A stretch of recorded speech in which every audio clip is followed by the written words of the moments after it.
The war in the Middle East has flared up with renewed force. The United States of America launched massive strikes on targets in southern Iran and the Persian Gulf, while Israel carried out more than 100 strikes on Lebanon's Hezbollah.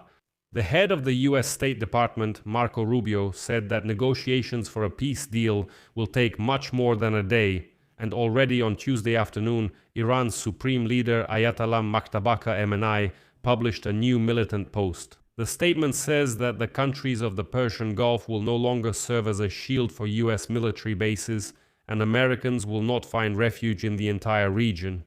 In fact, the Islamic Revolutionary Guard Corps stated that from now on it is returning to direct strikes against its neighbors and American targets.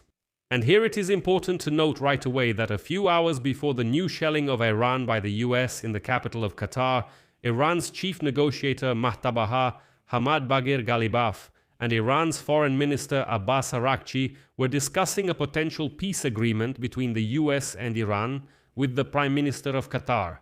But Iran once again put forward unacceptable demands, after which the Americans decided to resume the war. My name is Alexei Pechi. Let's discuss this topic together, but before we start, I ask you to subscribe to this channel, like this episode, leave any comment under this video, and subscribe to my Telegram. The Pechi News channel, the link to it is in the description of this video. And friends, if by the end of the episode you think this video was interesting and useful, I would appreciate your support for the work of this YouTube channel, with any donation using the links and details in the description of this video or by the QR code on your screens. So, on the night of May 26, just a few hours after Iranian negotiators met with Qatari mediators in Doha to discuss the war, the US carried out so-called self-defense strikes targeting Iranian missile launchers and boats in the Strait of Hormuz area. Against this backdrop, US Secretary of State Marco Rubio immediately stated that the negotiations on the agreement with Iran are partially delayed due to the wording of the agreement, repeating comments by American officials that disputes over the wording regarding Iran's nuclear program and the lifting of sanctions are also slowing down the process. And before we discuss the strikes themselves, it's worth recalling the context. Amid the negotiations, a couple of hours before the shelling of Iran, Trump laid out his plans to destroy enriched uranium in Iran, stating that it would either be transported to the US or disposed of on site.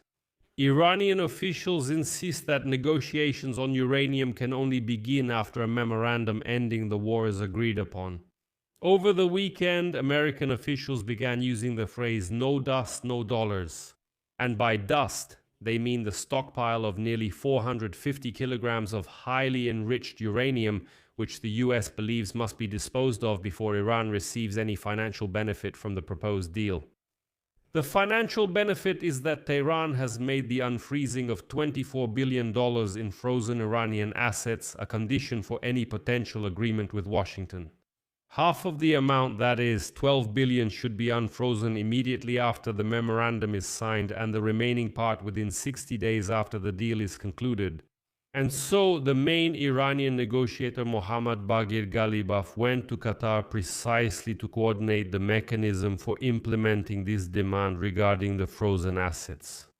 Well, judging by the new attacks, the US hasn't agreed to this. Besides, Trump insisted on the Abraham Accords. Trump demanded for Middle Eastern countries to sign the Abraham Accords after reaching an agreement to end the war with Iran. Trump said that he discussed the agreement during phone calls with the leaders of Saudi Arabia, the United Arab Emirates, Qatar, Pakistan, Turkey, Egypt, and Bahrain. As a result, according to the Islamic Revolutionary Guard Corps of Iran, explosions were heard early Tuesday morning local time in the port city of Bandar Abbas. Shortly after that, the US Central Command announced that it had carried out defensive strikes in the area of the Strait of Hormuz. In particular, 3 explosions were heard in Bandar Abbas. Similar sounds were also recorded in the Persian Gulf near Sirik and Jask. Sometime later, a spokesperson for the US Central Command, Timothy Hawkins, stated that American forces had carried out strikes on southern Iran. Here's a quote: "To protect our troops from threats posed by Iranian forces, the targets were missile launchers and Iranian boats attempting to lay mines." Responding to a question about the new strikes, U.S. Secretary of State Marco Rubio said, quote, "The straits must be open, they will be open one way or another, so once again they must be open." Later that same day, the Islamic Revolutionary Guard Corps stated that they had shot down an American drone and forced another American drone and a fighter jet to retreat. They were referring to the allegedly downed MQ-9 Reaper drone and the allegedly intercepted F-35 fighter jet in the sky over Iran. At the same time, the Israeli Defense Forces stated that they had struck more than 100 Hezbollah targets in Lebanon overnight, which is yet another sign that Israel is shifting to a more aggressive stance in its campaign against this militant group. I should note right away that this is happening against the backdrop of increased drone launches by Hezbollah targeting villages near the Israeli border. Due to the heightened threat, most schools in Israel's border areas are currently closed.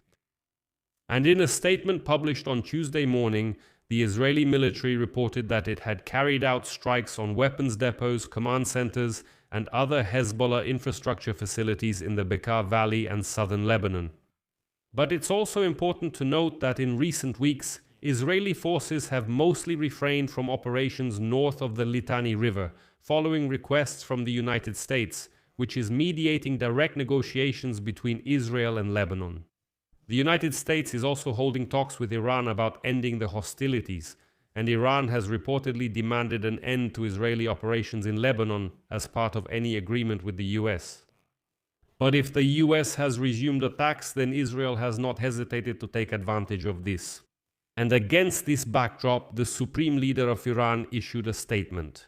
Mahmoud Mashtaba Khamenei stated that Middle Eastern countries will no longer serve as cover for American bases. In a written address on the occasion of the start of the Islamic Hajj season, Khamenei spoke about a new order that is taking shape in the Persian Gulf region and around the world. Next, I will quote Khamenei.